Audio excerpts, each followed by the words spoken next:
Welcome back. Board of peace नाम तो आपने सुना होगा। जुमेरात को बोर्ड ऑफ पीस की पहली मीटिंग हो रही है वाशिंगटन डीसी में। 20 ममालिक के वफ्द वहाँ पर जाएंगे। तुर्की, मिस्र, पाकिस्तान की जानिब से वज़ीर आज़म शहबाज शरीफ खुद शिरकत करेंगे। इज़राइल एक नीम खुशखबरी ये है कि वहाँ पर बेंजामिन नेतन्याहू नहीं होंगे। कल हमें अनवर इकबाल बता रहे थे कि ये मुस्लिम ममालिक के इसरार पर उनको कहा गया है कि आप अभी पीछे हट जाएं, लेकिन इज़राइल अपने वज़ीर ख़ारजा को वहाँ भेजेगा और कुछ और ममालिक जैसे कि अर्जेंटीना और यूनान वहाँ पर अपने ऑब्ज़र्वर्स भेज रहे हैं। अच्छा, इस मौके से पहले यूएस सदर डोनाल्ड ट्रंप ने ऐलान किया है कि अब तक $5 बिलियन के प्लेजेस इकट्ठे हो गए हैं। इसका ये मतलब नहीं है कि पैसे मिल गए हैं, इसका मतलब है कि मैंने कहा है लोग मुख्तलिफ ममालिक कह रहे हैं कि सर हम इतना दे देंगे, हम इतना दे देंगे। कुल तादाद बकौल डोनाल्ड ट्रंप 5 बिलियन है। कैसे खर्चे जाएंगे अभी हमें नहीं पता।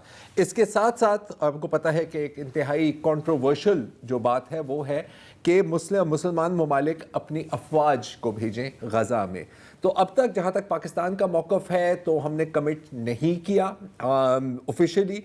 इंडोनेशिया इस वक्त शायद वाहिद मुल्क है जिसने एक बाकायदा कमिटमेंट की है कि हम 8,000 फ़ौजियों तक, मैक्सिमम 8,000 फ़ौजी भेज सकते हैं और कहा जा रहा है कि अप्रैल की शुरू में 1,000 फ़ौजी वहाँ पर भेजे जाएंगे। लेकिन इसके साथ उन्होंने ये भी वाज़ेह किया है कि हम हमास को डिसआर्म करने में हिस्सा नहीं लेंगे और ये सबसे ज़्यादा मुतनाज़ जो पॉइंट है वो यही है। अच्छा, जहाँ तक इटली की बात है तो अच्छा सब अपना हिस्सा डाल रहे हैं कि जी हम ये कर लेंगे, हम वो कर लेंगे। तो इटली का कहना है कि जी हम और कुछ ना करें तो हम जो गज़ा की जो नई पुलिस फोर्स बनेगी उसकी हम ट्रेनिंग कर सकते हैं। लेकिन इस दौरान गज़ा में क्या हो रहा है, अगर हम सिर्फ आज की बात करें तो 11 से ज़ायद मुख्तलिफ हमलों में 11 से ज़ायद फ़लस्तीनियों को कत्ल किया गया है।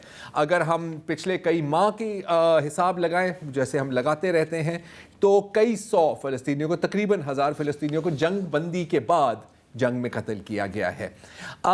मामलात कुछ इस हद तक पहुंचे हुए हैं वहाँ पर क्योंकि जो रिप्रेजेंटेटिव हैं, high representative Gaza board of peace के निकोले म्लादेनोव, आप एक यूरोपीय सफारतकार हैं, उनका खुद कहना है कि जी अभी बहुत आप आगे की बातें कर रहे हैं कि यहाँ पर नए गवर्नमेंट बनाए। सबसे पहले तो जो जंग बंदी की खिलाफ वर्जियाँ हो रही हैं वो उसको रोकने की ज़रूरत है। अब जाहिर है कि निकोले साहब ने इज़राइल का नाम नहीं लिया, लेकिन हम सब जानते हैं कि अगर कोई खिलाफ वर्जी कर रहा है तो वो इज़राइल की है।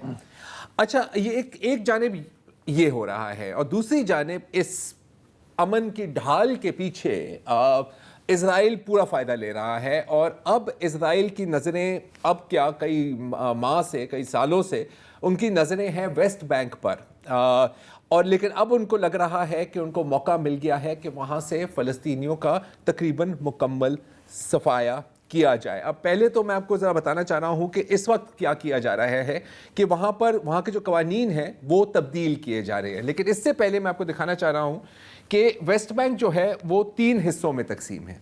एक है एरिया ए जो तकरीबन 18% है कुल रकबे का, जिसमें फ़लस्तीनी अथॉरिटी का कंट्रोल है, ऑफिशियली फ़लस्तीनी अथॉरिटी का कंट्रोल है। फिर है एरिया बी, ये जो आप दूसरी डब्बे में देख रहे हैं, ये तकरीबन 22% है, इसमें दोनों इजरायली फ़ौज और फ़लस्तीनी अथॉरिटी का कंट्रोल है। लेकिन जो सबसे बड़ा इलाका है 60% यानी एरिया सी, उसमें मुकम्मल इजरायली कंट्रोल है। तकरीबन 3 लाख फ़लस्तीनी रहते हैं एरिया सी में और मेरा ख्याल है कि तकरीबन 3 लाख से ज़्यादा हैं और तकरीबन 5 लाख इजरायली आबादकार भी एरिया सी में रिहाइश करते हैं और तकरीबन 250 से ज़ायद गैर कानूनी बस्तियां वहाँ पर बनाई हुई हैं। ज़ाहिर है वो इतनी गैर कानूनी हैं कि कभी इज़राइल उनके ख़िलाफ़ एक्शन नहीं लेता।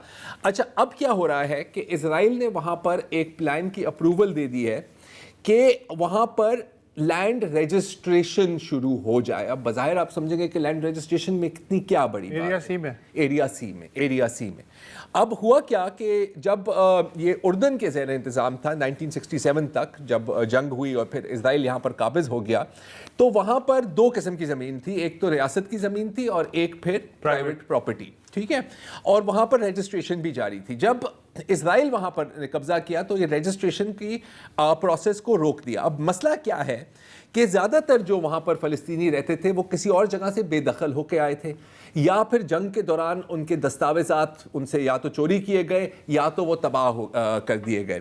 تو اب جو لینڈ رجسٹریشن ہو رہی ہے تو وہاں کے جو فلسطینی رہائشی ہیں جو صدیوں سے وہاں پر آباد ہیں، ان سے پوچھا جائے گا کہ یار آپ کے ڈاکیومنٹس کہاں ہیں، آپ کے پیپرز کہاں ہیں؟ اور اگر آپ ڈاکیومنٹس نہیں دکھا سکتے تو ریاست کہے گی کہ جی یہ تو پھر ہماری زمین بنی۔ ایک دفعہ وہ زمین ریاست کے ہاتھ میں آ جائے گی تو وہاں سے وہ آگے اسرائیلی یہودی آباد کاروں کو دے دیں گے۔ اس کے ساتھ ساتھ ظاہر ہے کہ مزید پریشر ڈالنے کے لیے، اور یہ تو دہائیوں پرانی کہانی ہے، فلسطینیوں پر مزید حملے بھی کیے جاتے ہیں۔ جیسے کہ اگر آپ 7 اکتوبر 2023 سے لے کے آج تک حساب لگائیں تو 1000 سے زائد فلسطینیوں کو قتل کیا گیا ہے ویسٹ بینک میں، نہ صرف اسرائیلی سپاہیوں کے ہاتھوں بٹ اسرائیلی آباد کاروں کے ہاتھوں۔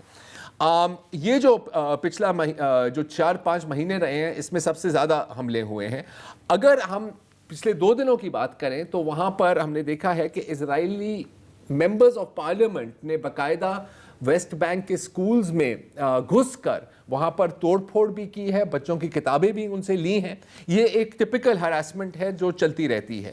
جنین میں اگین ویسٹ بینک کا ایک شہر ہے، وہاں سے اسرائیلی پہنچے، بالکل اب دیکھ سکتے ہیں پوری اسرائیلی فوج پہنچی ہوئی ہے، اور ایک وہاں پر فلسطینی پورے خاندان کو اپنے گھر سے نکال دیا ہے کہ جی آپ تو یہاں پر غیر قانونی رہ رہے ہیں، آپ کے پاس تو پیپرز ہی نہیں ہیں، تو ان کو وہاں سے نکال دیا گیا ہے۔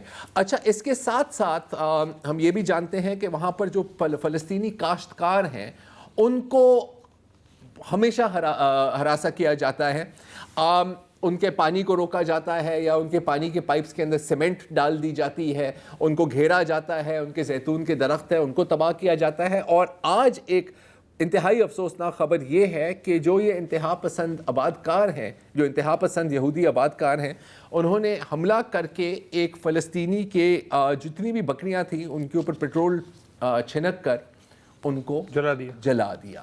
تو یہ ٹیکٹکس چل رہی ہیں اور یقیناً اسی طرح چلتے رہیں گی کیونکہ کوئی ان کو روکنے والا تو ہے ہی نہیں۔ And at the end of it آپ یہ دیکھیں گے کہ ویسٹ بینک نام کی کوئی چیز نہیں ہوگی، وہ بھی اسرائیل کا ایک حصہ ہوگا۔